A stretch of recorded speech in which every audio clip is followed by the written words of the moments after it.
Good morning, everybody, and welcome back to the HerStory Online Summit.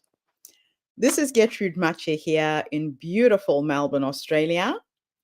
And it gives me great pleasure to introduce our third speaker of the summit this morning, an amazing young woman who is based right here in Melbourne, Australia. Stacey Harder, thank you so much for coming to share your story with our community. The stage is yours.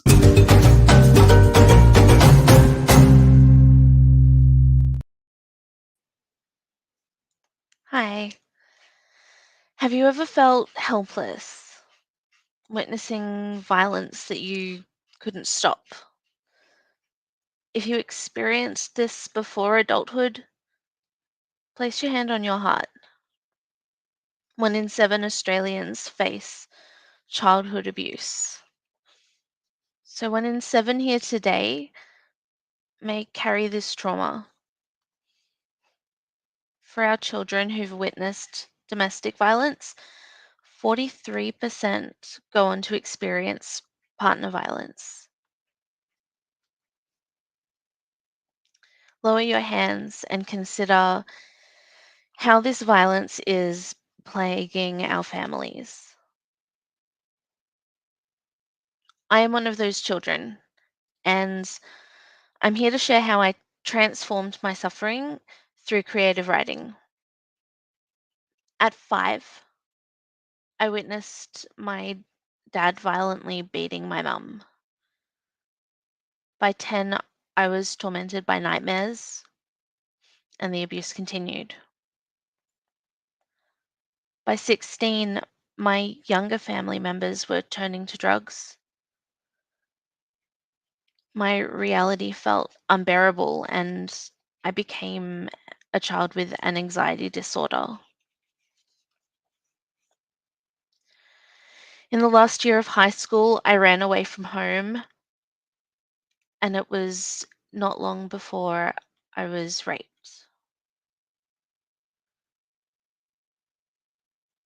That night, I found myself alone with my perpetrator.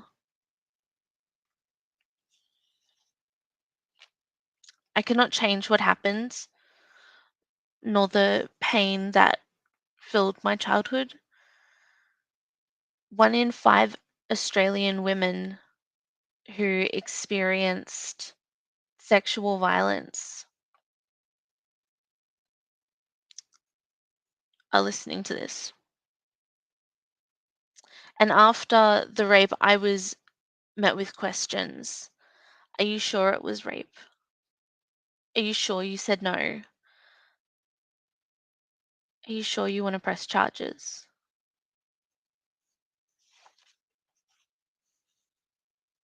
I hid my blood-stained underwear in a box for a year.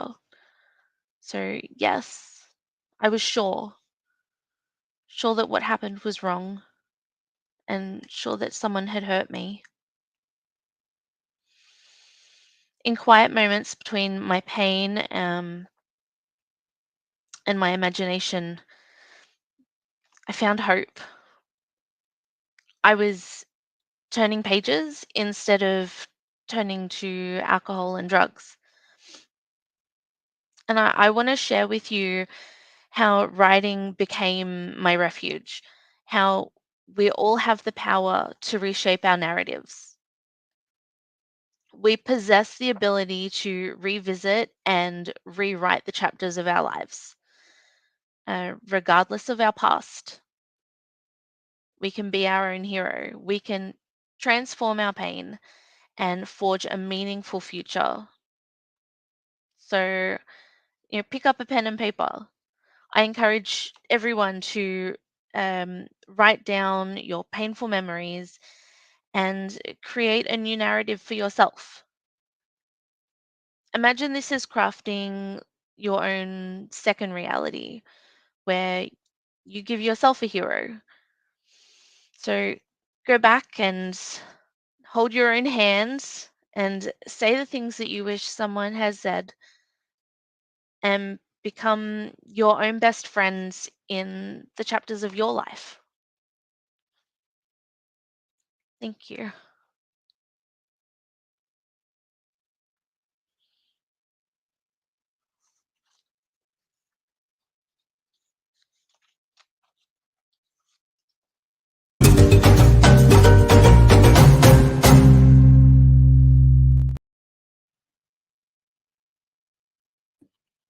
Wow.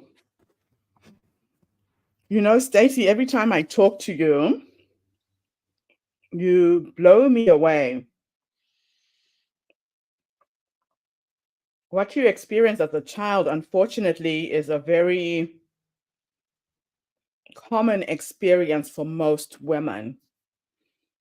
And, you know, we're living here in Melbourne, Australia, where there's checks and balances. You would think that every child is protected and cared for.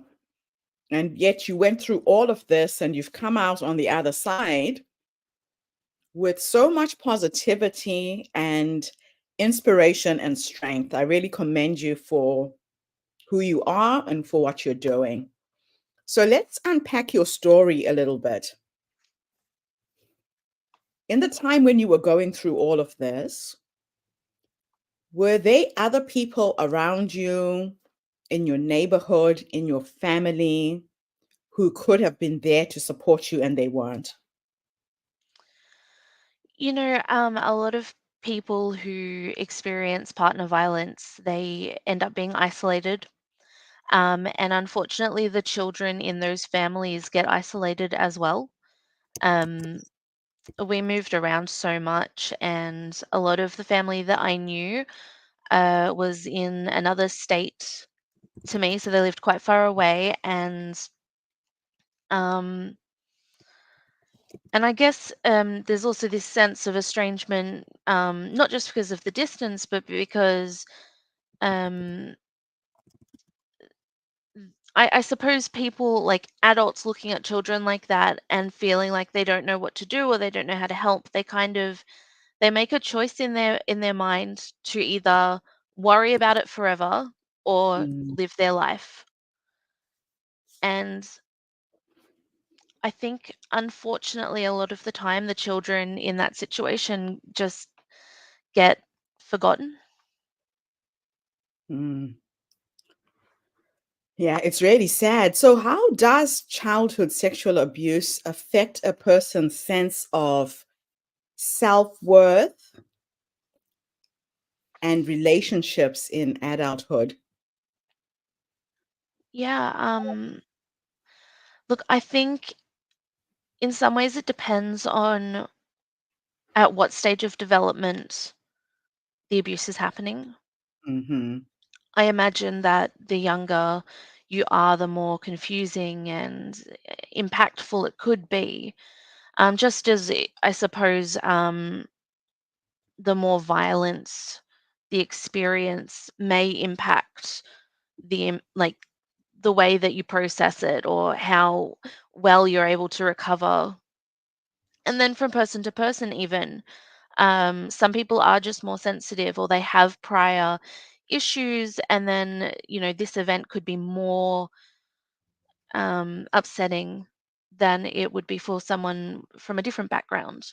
Yeah. um, but it can impact your ability to just feel secure every day.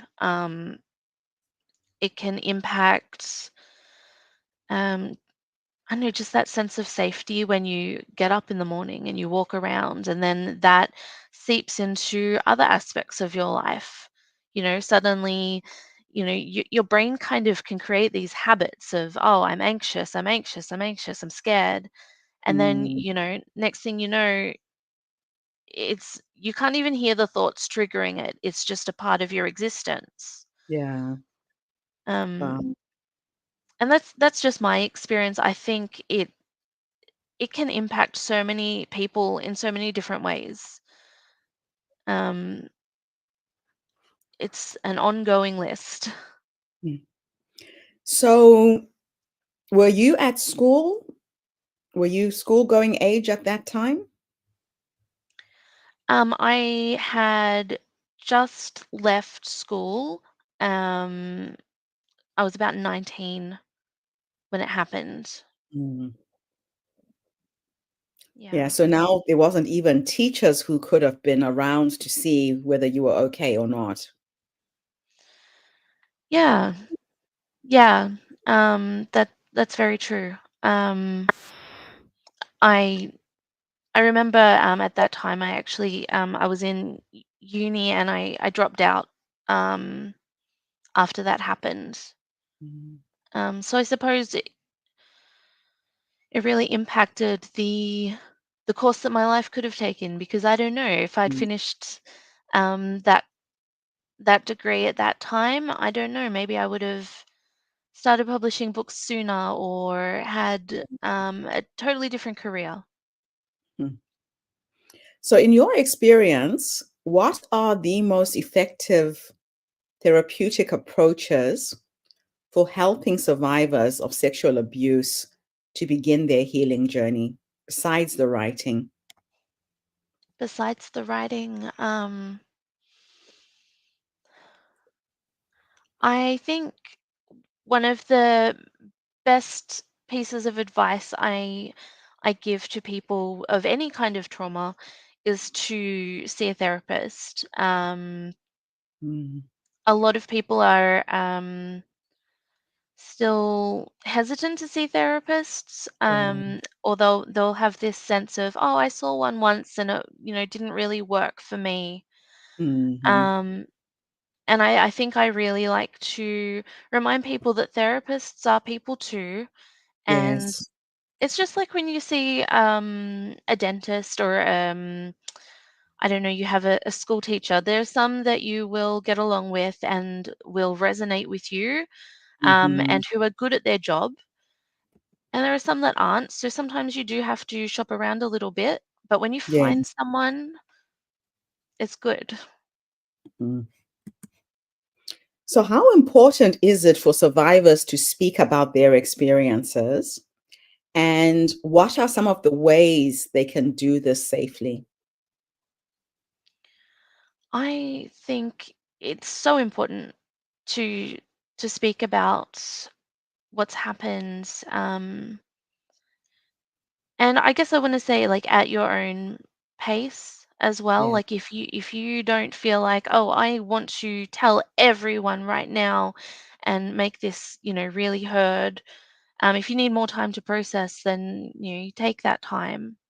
Um, but it is important, I think, therapeutically to talk about these things for just for yourself, um, because whether you speak about it or not, it's still in there. Yeah. Um, and Mm. safety wise, that's a really good question because for different people, there's a lot of risk to saying things out loud. Mm. Um, if you're worried about someone going through your phone, you don't want to put things on your phone. Um, so I think if you're going to speak about it to yourself in writing, make sure that you go somewhere safe where you know that that person's not going to be, or people aren't going to be looking over your shoulder. Like go to the library and sit in a corner, or if that's too public a space, which it may be, you know, find a quiet park. Um, Besides writing, I think meditation can be very helpful. Mhm. Um, and again, it's finding the type of meditation that suits you. A lot of people, again, will say, I tried it once and it didn't work, or I tried it a couple of times, Mm. but there's different kinds. There's different kinds of meditation. Yeah. Um, yeah. Now, how can survivors cope with triggers or flashbacks that may arise from past trauma? Um, Look, I'm not a therapist, so I, I guess I want to stipulate that I can only really share what's worked for me. Yes. And everyone is so different. Um, Mhm. I I think reframing things can help. Um, like for example, just to make a comparison, I once had a really good friend for a year, and I felt so close, and we watched what's now like my favorite TV show. Um, and they kind of left my life abruptly right after, no, sorry, right before that event took place, the being raped. And I suppose um, I just made a decision, like, do I want this trigger to be something that I'm always avoiding, or do I want to make it something that's for me or not for me?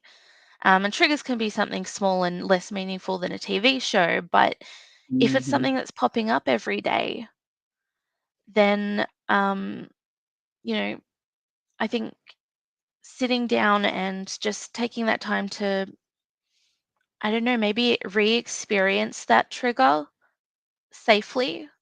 Yeah. Um, Hmm. and yeah, just teaching your brain that this trigger isn't the danger. Real. Yeah. Yeah. That it's in the past. Yeah. So, what advice would you give to someone who wants to support a loved one who's dealing with the aftermath of sexual abuse? Sometimes it's very difficult. People just don't know what to do. Yeah, absolutely. Um, I would say be there with them. Um, like uh, you don't need to have the right words, and you don't need to have the answer to, Hmm. what they should do, but Yeah. checking in, send a message, every day for a while and just say, "Hey, just checking in on you today." Um, and it can be difficult because you're like, I want to say, "How are you?" But obviously not good. Um, so instead of saying, "How are you?" you can just say, "Hey, I am making breakfast and I noticed this is your favorite thing, like your favorite food, and it made me think of you. What have you got planned?" Right. Uh, Just so Yeah. the person knows that there's somebody out there who remembers that they exist, correct? Yeah, Mm. absolutely. Now, self love and self care is very important for any woman. Can you share any self care practices or coping strategies that have been beneficial for you as you were going through your healing process? Yeah. So one of the best things that I came across was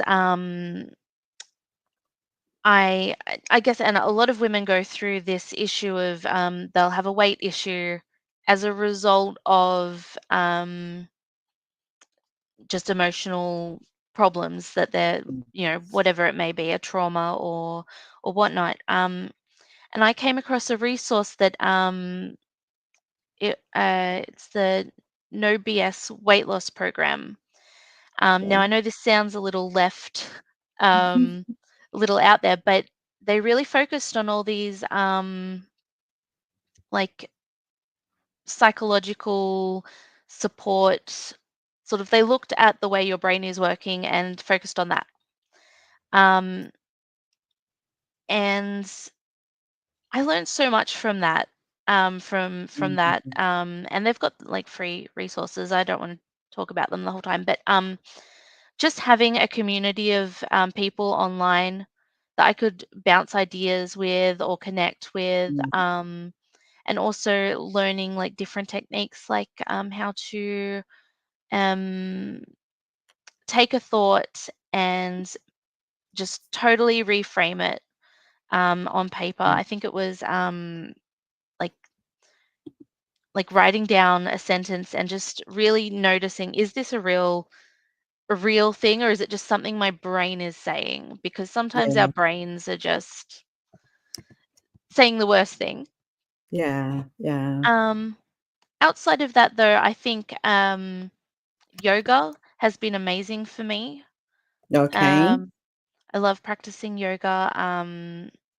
That I think because it's kind of like meditation, and if you find a good class or a good teacher, they can really it really is like meditation. And sometimes when I'm in that state, I feel like I connect with the characters in my books, which is really weird. Right. Like I'll be and that might be because I try to include wellness in my work. Mhm. So like some of my characters would be practicing yoga. Okay. Um, so I don't know, it's like a meditative state where I'm like, oh, maybe like I'm in the same room as those characters right now, like in my brain. Ah, yeah, so your mind can wander off into an alternate reality and just Yeah. distract from what you're actually going through. That's Yeah. really clever. So, what steps can be taken to promote a sense of safety and trust for survivors who are seeking therapy or other forms of support, do you think? Um, I think the first thing I would say is connecting with others, which can be really challenging Mm, after something like that. yeah, yeah, Um, uh, and for me, like the writing was sort of that bridge between getting to that point where I had those connections. right. Because I was creating characters in my mind, I suppose that would Mhm. help me get there. So sometimes it doesn't have to be a physical person sitting next to you. Yeah, exactly, Yeah, exactly. yeah. Okay. Now, if I could take you back to go and have a conversation with the younger you, that young 19-year-old girl who had gone through this traumatic experience, if I could take you back to go and give her three nuggets of wisdom based on what life has taught you up until this point, what would those three nuggets of wisdom be? Um, I guess the first one is that there are friends everywhere. Um, if you're feeling lonely or you find yourself without someone, just to know that the new friend is just around the corner. You just need to find the right corner. Um, I would also tell that person that being sensitive or being feeling things that are intense isn't something to be criticized or something to hate about yourself.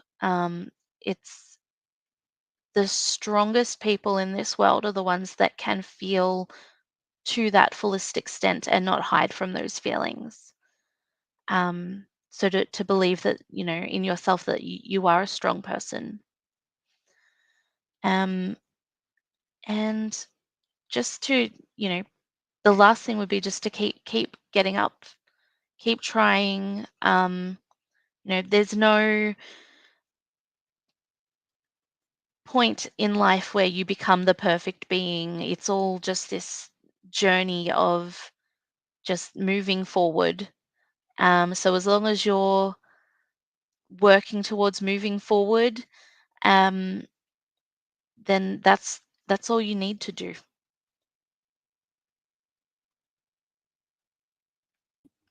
It's about taking one step and putting one step in front of the other, right? Exactly. Yeah. Journey of a thousand steps. And now let's look into the future. And we're going to take you to go and meet the 90-year-old you. Maybe you will live to 120 with science and technology these days. Hopefully. And you are sitting in your rocking chair, surrounded by your children, your grandchildren, your dogs, your cats, whoever's going to be with you at the end. If you could go and meet this wise woman who has led you up until that point, what will you say to her when you finally meet her? I would thank her for not giving up, because every time something felt so hard that, you know, maybe it would never end, that the pain would be there forever, when she kept going, it allowed me to experience the next best thing, the next love in my life. Absolutely beautiful. Well, Stacey, it's an honor and a pleasure to have had you on with us today. Your story is truly inspiring. The power of writing and writing a book, fictionalizing your trauma. It's almost like you removed yourself from what you went through and wrote about it like you were writing about somebody else. And what happens with writing is that it's very cathartic. You're getting whatever is in your head down on a piece of paper. So, for those people who are seeking healing, seeking ways to recover, you've really come and shared a very, very powerful tool that any woman can use. Thank you for your work. Thank you for sharing your story with us today. Thank you Can't for wait having to me. meet you in person. And I know you'll be speaking at our summit in November. Looking forward to hearing how your story continues to unfold. Thanks, Stacey. Thank you. And thank you to everybody who tuned in today.